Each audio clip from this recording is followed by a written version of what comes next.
Wajib, Haesung menemukan kisah misteri lain di Byungmun High School. Kali ini berkaitan dengan sebuah piano usang yang terdapat di dalam kantor Myungju, si kepala yayasan. Lantas Haesung pun mulai bekerja sama dengan Bu Guru Aso. Namun alih-alih menggapai piano usang tersebut, justru guru dan murid gadungan ini malah terlibat cinlok. Bagaimana kisah lanjutannya? So jangan kemana-mana, tetap di Bara Carita yang ada wajiknya. Inilah Undercover High School episode ke-7.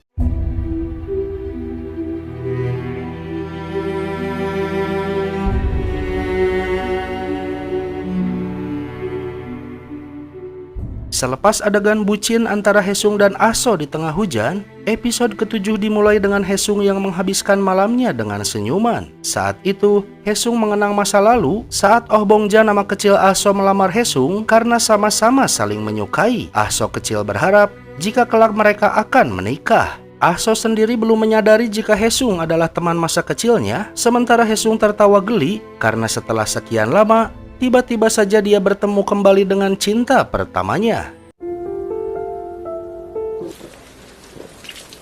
Di malam yang sama, Jaemun melaporkan pada sang bos besar bahwa acara Night for Byungmun telah dipersiapkan sesuai rencana. Kedatangan Yena pun mengakhiri laporan tersebut, yang lantas Myungju mengungkapkan rasa kesalnya saat mengetahui Yena yang kerap kali melukai dirinya sendiri. Dan bukannya khawatir dengan keadaan anaknya, Myungju justru lebih khawatir jika hal tersebut akan mencoreng nama baiknya. Maka Myungju pun mengancam jika Yena mengulangi kebiasaannya, sang ibu pun akan melakukan hal yang sama.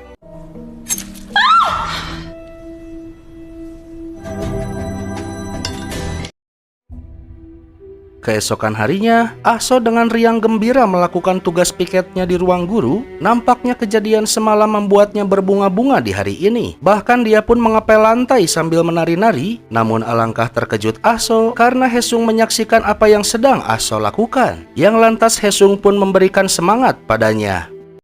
응원할게요. Hari semakin siang, Aso pun masih saja terlarut dalam lamunannya, yang lantas dia pun meminta pendapat Rian Kim dan bertanya apakah jika teman pria memeluknya di tengah hujan, apakah itu berarti pria tersebut benar-benar menyukainya? Aso pun melanjutkan pertanyaannya, apakah jika teman priamu semakin hari memberikan perhatian, apakah itu menandakan pria tersebut mulai jatuh hati padanya? Namun Rian Kim menimpali hal tersebut adalah hal biasa dan tak ada yang istimewa. Jangan salah mengartikan perhatian seseorang karena takutnya Aso ujungnya merasa kecewa. Menguping hal tersebut, Junho yang diam-diam menyukai Aso senang bukan kepalang dengan jawaban yang diberikan oleh Rian Kim. 수아쌤, 아니 Sesaat kemudian datanglah si baik yang mengumpulkan para guru untuk memulai pemungutan suara calon model yang akan menjadi wajah bagi Byungmun High School. Si baik pun merekomendasikan Yena dan Hyungjun agar para guru ini memilihnya. Namun Aso dengan sigap menghentikan kampanye hitam tersebut. Sebagai guru sejarah yang baik, Aso pun berkata jika pemungutan suara adalah kunci dari demokrasi. Memilih sesuai perkataan hati dengan jujur dan adil. Yang lantas pemungutan suara pun dimulai. Namun karena grogi, Bu Guru Aso justru malah memilih Hyunjun. 이제 우리 학교 홍보 모델을 뽑아야 Di kelas sendiri, Haesung pun harap-harap cemas dengan hasil votingnya, yang tanpa diduga hasil quick count sementara bersaing ketat antara Haesung dan Hyunjun. Namun jerih payah Haesung terbayar, sekalipun Aso tak memilihnya, pada akhirnya Haesunglah yang keluar sebagai pemenangnya. Sementara Hyunjun bergolak hatinya tatkala dia melihat sang pemenang menari-nari di depan matanya. 아버지 감사합니다.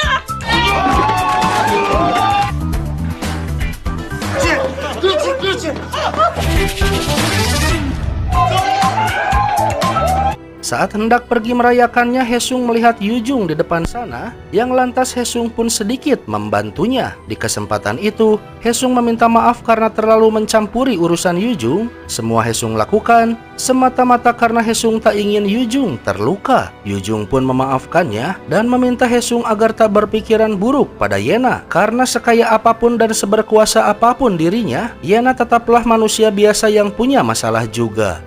너무 힘든데 받아줄 사람이 나밖에. 너한테 사과부터 할게. Di markas rahasia, seluruh anggota tim 4 pun berkumpul dan seperti biasa mereka saling melaporkan hasil penyelidikannya. Diketahuilah bahwa Jaemon telah menyuap polisi yang menangani kematian si Bapak Satpam agar diakui sebagai kasus bundir. Sementara Haesung menyadari jika berkas penyelidikan yang tersusun di bawah gedung tua adalah berkas penyelidikan buatan ayahnya. Haesung pun semakin meyakini jika Myungju benar-benar tak mengetahui keberadaan emas peninggalan moyangnya. Itulah alasan mengapa Jaemon diperintahkan untuk merebut buku catatan ayah Haesung dari tangan si Bapak Satpam. Namun satu yang menjadi pertanyaan besar, apakah hilangnya ayah Haesung berkaitan dengan Myungju? 조만간 알게 되겠지. Diskusi pun berlanjut tatkala Mi-jung memulai laporan temuannya bahwasanya lagu himne Byungmun yang terekam dari jam kakek adalah aransemen piano 4 tangan alias dilakukan dengan berpasangan, persis seperti yang dilakukan dalam cerita hantu tentang piano usang. Namun satu yang menjadi masalah karena tak ada satu orang pun dari mereka yang bisa bermain piano. 들어가던 문제였네.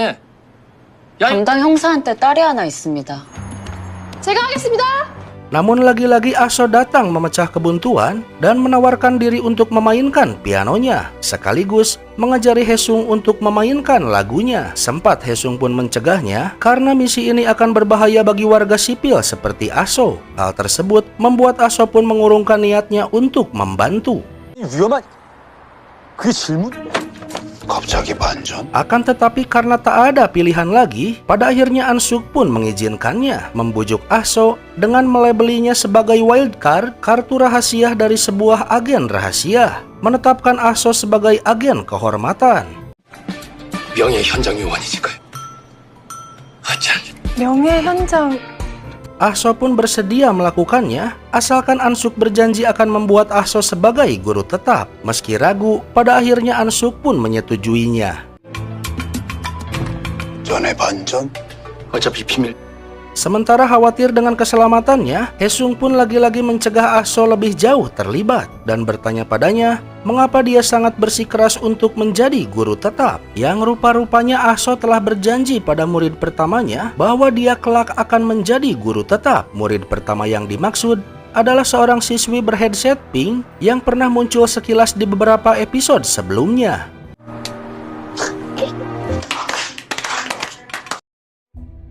Dan kali ini rupanya Haesunglah yang mulai terdistract dengan perasaannya sendiri, selalu saja merasa gelisah setiap kali dia teringat dengan Aso. Yang kebetulan, siang itu Aso menghubunginya untuk melaporkan bahwa Jaemon terlihat di perpustakaan. 떴어요, 여기 학교 도서관. Ternyata kehadiran Jaemon memang telah mereka tunggu karena kantor kepala yayasan hanya bisa dibuka oleh sidik jari 2 orang yang tak lain adalah Myungju dan Jaemon. Maka Aso pun saat itu juga memberanikan diri dengan berpura-pura akan meminjam buku perpustakaan yang tengah digenggam oleh Jaemon. 감사합니다. Rencana pun berhasil dan dengan mudah Haesung mengambil sidik jarinya, namun perasaannya semakin tak karuan setiap kali Aso ada di dekatnya. Dan tak cukup sampai di situ, bahkan saat Aso mengajarinya bermain piano, Haesung selalu saja merasa gagal fokus. 주소요. Begitupun saat Haesung melatih Aso untuk membekali Aso dasar perlindungan diri, kali ini berbeda. Karena biasanya Aso yang mengalaminya, kini Haesunglah yang mulai terus-terusan salah tingkah. 왜 저래? Dan entah gara-gara kelamaan menjomblo, sampai-sampai membuat Haesung pergi ke toko buku hanya untuk mencari jawaban atas apa yang sedang terjadi pada perasaannya. 정신 차려! 대체 왜 이러는 걸까요? Dan sebagai agen kehormatan, Aso pun diundang ke markas Badan Intelijen Sungguhan. 당신의 민간인이 있습니다. 한석훈 씨.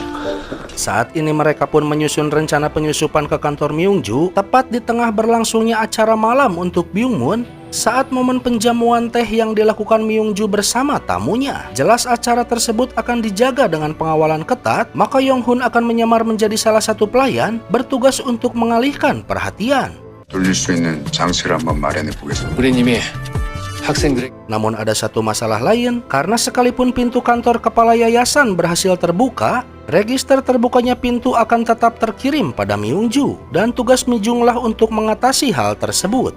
최소 오차 범위 내로 만들었습니다. 비판 사실이 발각되는 즉시 Rencana pun sudah dipersiapkan dengan matang, maka tibalah di malam acara Byungmun High School yang sudah ditunggu. 별관 전체를 감시하고 있는 저 자식은 뭘 저렇게 주워 먹고 있어? Dengan gagah Haesung pun memasuki gedung acara dan terpesona oleh kehadiran Aso. Sementara alih-alih mengalihkan perhatian tamu, justru Mijung dan Yonghun mengalihkan perhatian si kapten karena mereka berdua lebih sibuk mencicipi makanan yang disuguhkan.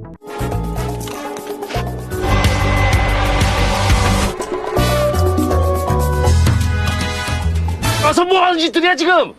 Dan untuk berjaga-jaga, Haesung pun memberikan sebuah kalung dengan kamera tersembunyi di dalamnya dan sebuah suntikan bius untuk Aso berjaga-jaga. Haesung pun berjanji dengan sekuat tenaga untuk melindunginya. 저번에 내가 한 말 기억해? 장춘이네요. Sementara kaki Yena nampak tak baik-baik saja, yang lantas Yujung pun memberikan perhatian padanya. Namun hubungan mereka nyatanya semakin memburuk tatkala Yujung kali ini berani memberikan perlawanan saat Yena lagi-lagi merendahkannya. 얘기하라고 내가 몇 번이나. Di sebuah ruangan tertutup, Myungju pun memulai acara penjamuan tehnya. Sebagai pertanda Haesung dan Aso akan melakukan aksinya. Aba-aba dimulai saat Yonghun memadamkan listrik gedung tersebut. 저 자식은 뭘 저렇게 주워 먹고 있어? 시적인 정전인 것 같아요.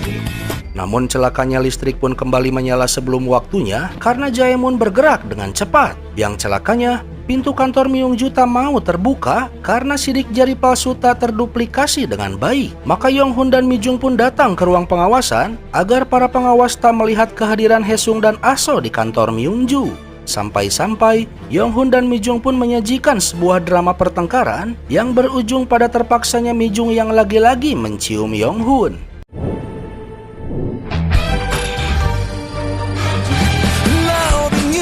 Akan tetapi kepanikan pun bertambah karena keberadaan Haesung dan Aso didapati oleh para penjaga. Maka Haesung ucapkan salam olahraga.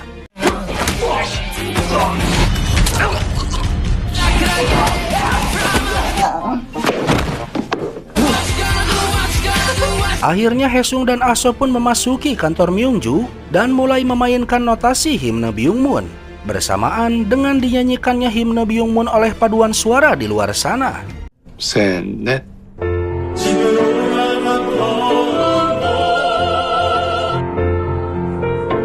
Namun saat itu Haesung menyadari bahwa beberapa tombol tak berfungsi, yang setelah mereka memainkan seluruh notasinya, ternyata tak terjadi apa-apa. Karena waktu tak banyak, lantas Ansuk pun menyuruh Haesung keluar secepatnya, di mana Haesung pun terlebih dulu menghapus rekaman CCTV secara manual di laptop Myungju. Yang tanpa diduga, justru Haesung menemukan sebuah file yang isinya wajik. File tersebut berisi operasi penyamaran agenis di Byungmun High School yang bahkan identitas Haesung pun ada di dalamnya. Lantas, apakah semua ini adalah jebakan? Mungkinkah ada pengkhianat dalam badan intelijen? Penasaran? So jangan lupa subrek aja biar gak ketinggalan alur ceritanya. Dimana lagi kalau bukan di Bara Carita yang ada wajiknya. Saya undur diri, sehat selalu, Om Yan pamit.